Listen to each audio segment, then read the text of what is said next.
আমি অকারণে খুব বেশি হাসি, যাতে কেউ আমায় কেমন আছো বলার সুযোগ না পায়।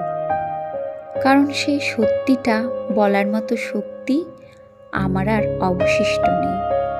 আমার এই হাসির আড়ালে কতগুলো দীর্ঘশ্বাস চাপা পড়ে আছে, তার খবর কেউ রাখেনি। সবাই আমার ঠোঁটের কোণের হাসিটা দেখেছে, কিন্তু চোখের কোণের সেই শুকিয়ে যাওয়া জলটা দেখেনি। আমি হাসি যাতে দুনিয়াটা আমায় সুখী ভাবে, আর আমি যাতে নিজের ক্ষতগুলো সবার থেকে লুকিয়ে রাখতে পারি।